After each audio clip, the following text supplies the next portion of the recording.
वो लोग कहीं ना कहीं मेरा मजाक बनाते थे, अबे ज्यादा अंग्रेज मत बन भाई, क्यों बोल रहा है, हम बोल ही नहीं रहे तेरे साथ इंग्लिश में, तो तू क्यों बोल रहा है।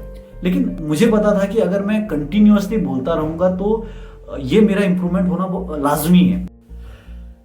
नमस्कार, गुड मॉर्निंग, आदाब और सत श्री अकाल। आप सभी का स्वागत है इस एक नई वीडियो में। इस वीडियो को बनाने का जो मकसद है या फिर जो मुझे मोटिवेशन मिला, यूं कहूं कि कल शाम को ही मैं अपने एक दोस्त के साथ बात कर रहा था, तो उसने बातों बातों में मुझसे पूछा कि यार नीरज, तूने इंग्लिश बोलना कैसे सीखा। तो उसने जो मुझसे बात कही वो थी कि यार मुझे ना समझ में भी आता है, मुझे पता भी है कि इस वाक्य को इंग्लिश में कैसे बोलते हैं, लेकिन when it comes to speaking, जब मुझे उसे बोलना होता है तो मेरे जबान से इंग्लिश निकलती नहीं है।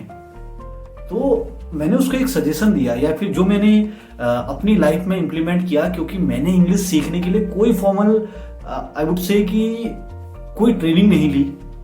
तो मैंने उसको बोला कि देख यार, जो मेन इंपॉर्टेंट फैक्टर ये है कि उससे फर्क नहीं पड़ता कि आपको कितना आता है, फर्क इस बात से पड़ता है कि आपको जितना आता है आप उसको कितना इंप्लीमेंट करते हो, मतलब आप कितना बोलने की कोशिश करते हो। शुरुआत में जब मैंने इंग्लिश सीखने की कोशिश की, क्योंकि I come from a typical Hindi background, तो जब मैंने कोशिश की इंग्लिश सीखने की तो मैं क्या करता था, क्योंकि मैंने कुछ यूट्यूब वीडियोस देख के सीखा था कि आप ना बस बोलो, आप अपने फ्रेंड्स के बीच में जाके, यहाँ आप जहां भी काम करते हो वहां जाके बोलो, बोलने की कोशिश करो।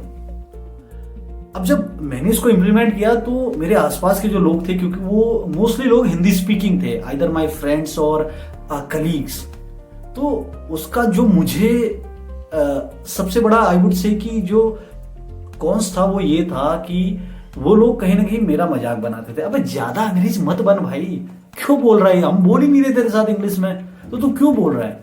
लेकिन मुझे पता था कि अगर मैं कंटिन्यूअसली बोलता रहूंगा तो ये मेरा इंप्रूवमेंट होना लाजमी है।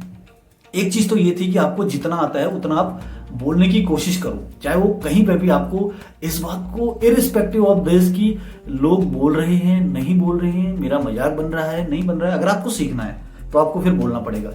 दूसरा पॉइंट ये है कि आपको ना गलत बोलने का कॉन्फिडेंस हासिल पहले करना पड़ेगा।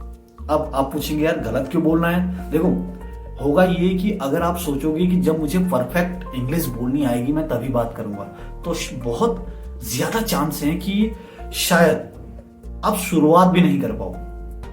लेकिन अगर आपको एक बार बोलने का कॉन्फिडेंस आ गया, आप अगर गलत भी बोल रहे हो लेकिन आप बोल रहे हो, तो आपके अंदर से वो डर निकल जाएगा कि अगर मैंने गलती कर दी तो अगर आपके अंदर से ये डर निकल गया कि आप गलत बोल दोगे तो आप शुरुआत कर ही लोगे, आप बोल ही लोगे। आपको पता है कि अब मुझे कोई फर्क नहीं पड़ता कि मैं सही बोल रहा हूँ गलत बोल रहा हूँ, लेकिन मैं बोल रहा हूँ। और अल्टीमेटली होगा क्या कि आप अपने आप को करेक्ट करते चले जाएंगे और आपका इंप्रूवमेंट होता चला जाएगा। तो ये दो सलाह मैंने उसको दी। अब देखते हैं कुछ दिनों बाद वो कितना इसको इम्प्लीमेंट करता है। देखो मोस्टली लोग तो इम्प्लीमेंट नहीं कर पाते हैं, बट अगर आप करते हो, अगर आपको पता है कि मुझे शब्दों का ज्ञान है, मुझे सेंटेंस पता है, तो आपको गलत बोलने का कॉन्फिडेंस भी हासिल करना पड़ेगा, तभी आप शुरुआत कर पाओगे और अपने आप को करेक्ट करते चले जाओगे। Thank you very much for watching this video till then.